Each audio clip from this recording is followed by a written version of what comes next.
Hey, everybody. Thanks for stopping by. If you're subscribed, I'm grateful. And if you're not yet subscribed, I hope you'll hit that button and help me out and tell your friends.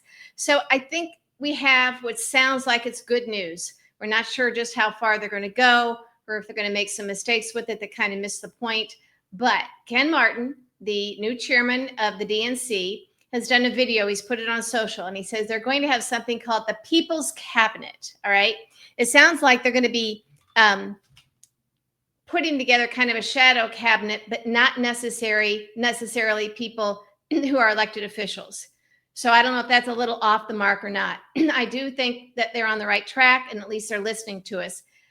His description of it so far kind of sounds like they're trying to slice and dice with egos, what they're allowed to do, that sort of thing. He says he doesn't say that they'll be doing daily briefings, but they will be putting experts out there in certain areas to fact check this administration, the Trump administration.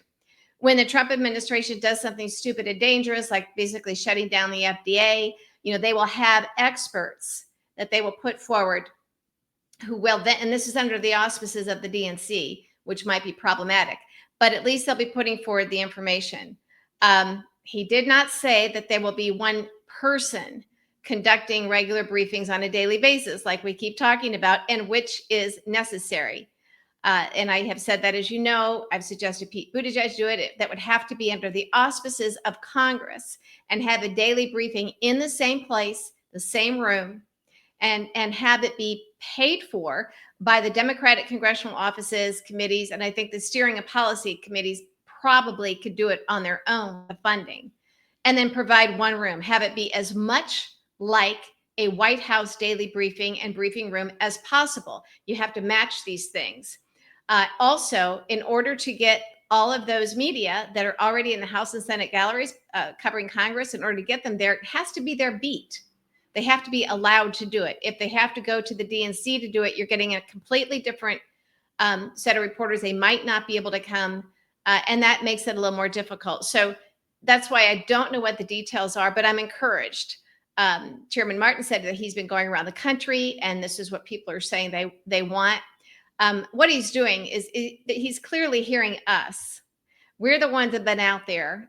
Me and Mark Cuban endorsed this idea, and a lot of you have picked up on it and run with it. And you're all talking about it on social media. You're all pushing it. You haven't let it drop, which is good. It means that you know what you need to do. And so well, I'm glad they're doing something.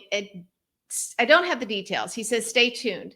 But because it's the DNC, it sounds like they can't be having it under the auspices of Congress, which automatically makes it, I don't know, like partisan, I guess. When it's the DNC versus the White House, I guess you can match it up, but they're already chipping away at the optimum, the best way to do this. So that is concerning. I don't think that we are in a situation where we can settle for plan B or second best just because of a couple egos. I hope that he has had conversations with Chuck Schumer and Hakeem Jeffries about this. But again, as we've noted, this really does have to come from them in order for it to really be on par with the White House press briefing, daily press briefing, and to have somebody who's got the gravitas and who already knows and who is very good at doing this, which is why we know that Pete Buttigieg would be the best person. There are others who might be good.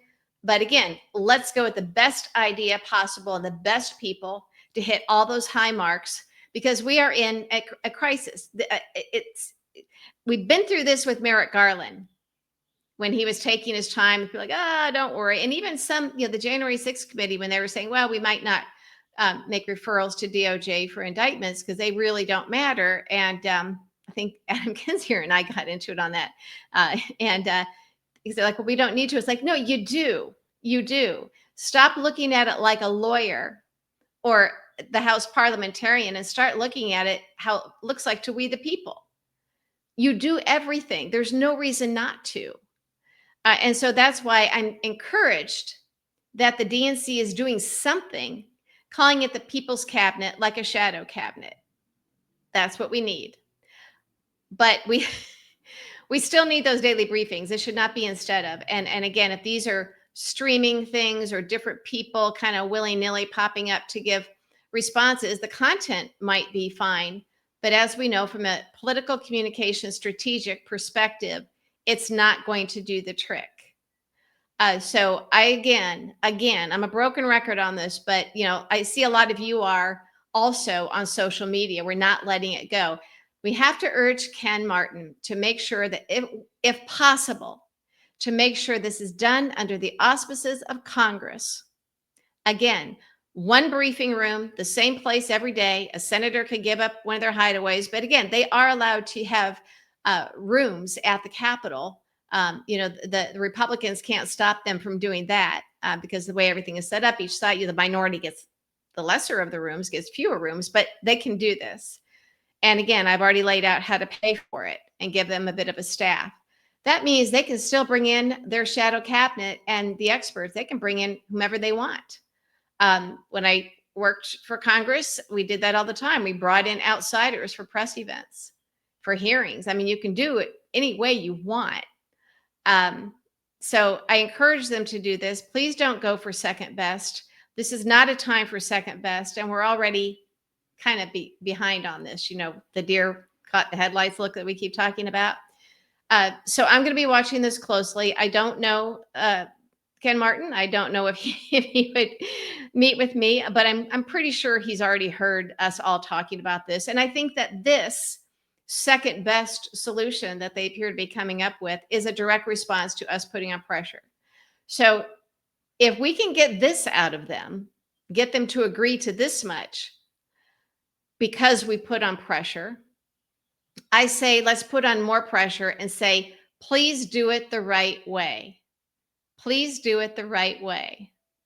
Again, having press briefings streaming isn't going to do the trick. It'll be helpful, but do those. But you still have to have that same presence. You still have to have the TV cameras there like they are at the White House press briefing room.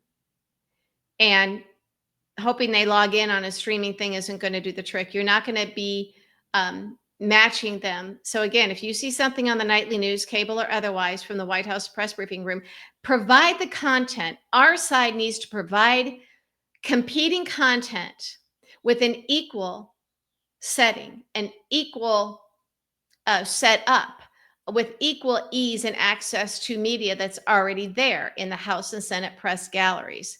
You do not have media waiting at the DNC on a daily basis for the briefings and for the news. And you're not going to get them. You might get a few. So while I think it's encouraging that they're talking about doing this, they're not there yet. They're not there yet. And I don't know if they have anybody, at their strategy table that understands that these are not just nuanced differences with the two plans, what we've come up with and what they seem to be talking about. It seems like they are doing it in response to us because so many people are angry that Democrats seem to be caught flat-footed from a communications perspective. But it really doesn't matter. We need them to do a little bit more than this. We can't be so relieved that they're doing, well, at least they're doing something. We have to make sure that they get it right, because doing something half-assed and, just to, spin a few plates in the air to make us happy, and hoping that most people won't know the difference, that's not good enough. So I'm going to take the arrows on this and tell you that while we're glad they're at least doing something, it sounds like it's not good enough. It's not quite enough. And this is all we have right now in the opposition, and we have to get it right. So let's all weigh in. You can find Ken Martin's video. He put it on Twitter, probably on Blue Sky. I saw it on Twitter, and he said, stay tuned. So if they haven't announced the full plan, they still have time to fix it, to improve it, to make sure they get it right. And they can act like it's their idea. That's great. That's fine. But I think these are more than just little subtle nuanced things. It's kind of the ball game. And people who do this for a living, like I have for 40 plus years, we do understand the nuanced differences. Okay. We know the difference. And we need to get this right. So that's the good news. We also know that Trump is taking big hits from industry, from people who supported him, from big business, because of his disastrous tariffs. There's some discussion, is he doing this for Putin and to purposely tank the economy, or is he really just that stupid? I'm not sure it matters. I'm not sure it matters. I think I think it's for Putin. This is just too much. Everything he's done has been to destroy this country, to destroy our economy. And I'm not sure that just being an idiot who keeps going bankrupt just, several times in his life, what is it, 7? I don't think that's enough of an excuse, because some of those bankruptcies were designed to help him, or to do money laundering. I mean, he does this his entire life. Everything Trump has done his entire life has been lying, cheating, stealing. All right. He's a con man. He's a convicted felon. We also know that he's very likely been a Russian asset since the 80s. He might not have known it right away, but he's been in business with the Russians. And again, that list of countries that he's imposing all these tariffs on, including countries that don't have people in them, just uninhabited islands. Russia is not on that list. Okay, Russia is not on that list. And we know that the whole Greenland thing is for Russia. So there's no question that Trump is in bed with Putin. And people need to stop thinking that there's a chance that that's not happening. He is. He is in bed with Putin, which means that these tariffs, which are instantly ruining our economy inexplicably, well, it's not inexplicable if you understand that he's in bed with Putin. Okay, this is not tinfoil hat conspiracy stuff. And that is why we cannot do half measures. We can't do second best to protect, Chuck Schumer's ego or whatever. And I do think that Chuck Schumer is probably the roadblock to having the briefings that we need to have done under the auspices of Congress in the Capitol on a daily basis. He could get it done in one phone call. He just needs to pick up the phone, call Pete Buttigieg or whoever, but why not go for the best if we can get the best, even if it angers, the other 2028 presidential hopefuls. We're in a crisis right now. We need to put our best foot forward. And I don't think that Chuck Schumer is our best foot forward. So I'm joining others. I've said this before. He needs to step aside. He's just not the right person for the moment. And we're blowing it. I think, like I said, Ken Martin of the DNC has kind of got the great idea, not quite there. We could have the full great idea if Chuck Schumer said, yeah, let's do this. If Chuck Schumer said, let's do this, it's done, folks. It's done. All right, put Pete Buttigieg on a plane, get him back to DC. He's only been gone a few months. Put a lectern in one of the offices, have some senator give up their hideaway, send a little press missive to all the press in the Capitol building and anywhere else, assess the different congressional staffs, or maybe just the committees or the leadership offices or the steering committee. Like I said, they've got the money, they can do this. It becomes reality instantly. Instantly. Get him a top crack staff of 5 people, and everybody else will weigh in and help. You know that. It'd be a clearinghouse of information and content. And that means that every night on the news or during watching the White House press briefing during the day and seeing the clips everywhere, instead of us scrambling here and there, this person on social media, this one with a podcast, this one with a show somewhere, this one with a radio show, and then we all try and do the fact checking, put it out there. Instead, you have one centralized say, you're still doing the other things, but we would have a centralized person and a time every day for this to happen. To put out information, to fact check this White House. And this would not need to be instead of the weekly press briefings by Schumer, by Hakeem Jeffries. That's different. That's separate. Jeffries speaks for the House. Schumer speaks for the Senate. And the person who would be this sort of super staffer, this official in Congress, they wouldn't just be a press secretary. They would be a true advisor and just have the title special advisor. They would be in the senior communications meetings with the House and Senate. They would advise. And they would know, Pete Buttigieg would know, okay, this is something where on this topic, if the House and Senate are not together on this, where we can say that's still being worked out, but the ultimate solution will be to remedy, whatever. There's a way to do that.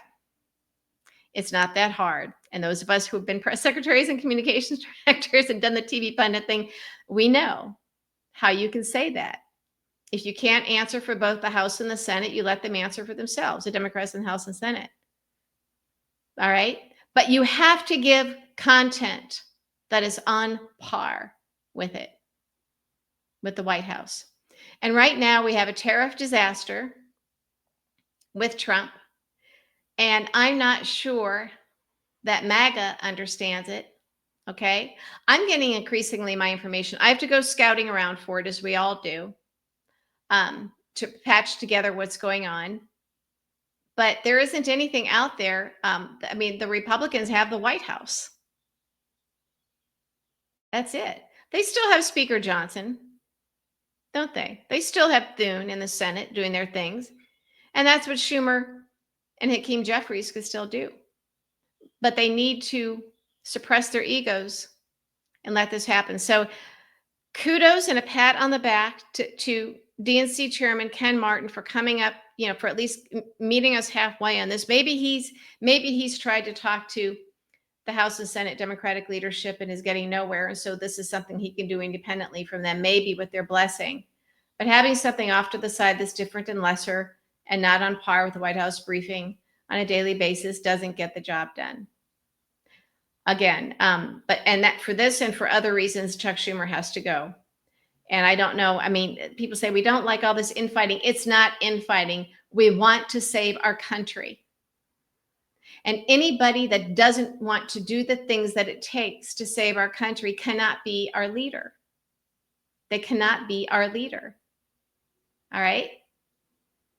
I think it would be great as some of these outside people to come in to help, with the people's cabinet, to be some of these CEOs now that maybe supported Trump and now realize what a disaster he is. Maybe they shouldn't be on the people's cabinet, but they certainly would be somebody to say if Pete Buttigieg could come in and have them at the lectern and give, a part of the briefing and say, this is what we find to be damaging about the tariffs. All right. Have somebody big come in, and maybe they supported Trump for these economic reasons and now realize that he's a disaster. Because you know what would happen? Then other business leaders would do the same. When these people turn and do the right thing, we need to reward them with the big spotlight. And these tariffs now are going to have long-term effects. We cannot let this go. But right now, everybody's out there independently, willy-nilly, putting their statements out, and that's all well and good. And then what we hope that the media picks up on it. We need to have a coalesce and have the one centralized place for all of this. And again, I applaud Ken Martin for this, but the DNC, because it is a partisan operation, is legally limited as to what they can do for this. So let's not let this go. We're going to have a lot of examples out there of how Trump's tariffs are destroying the economy. But wouldn't it have been nice yesterday to have had somebody out there with the charts, one person with gravitas, right? Who knows how to communicate, who can garner the press attention and deliver a message. One person out there with a chart saying, look what happened to the stock market. Biggest drop in how many years? And just do a whole thing on that and then bring in experts. But we still don't have our act together. Okay? Ken Martin is new in town. He just got the chairmanship. And again, he's limited as to what he can do under the auspices of the DNC. This is Chuck Schumer and Hakeem Jeffries. Probably Chuck Schumer. And people aren't happy. So I'm going to be watching closely what Ken Martin comes up with. I'm offering to help. But I want to hear from Chuck Schumer. I want to hear that he's leaving the leadership position because something's not right here. So in the comments, if you agree or disagree, let me know. Thanks.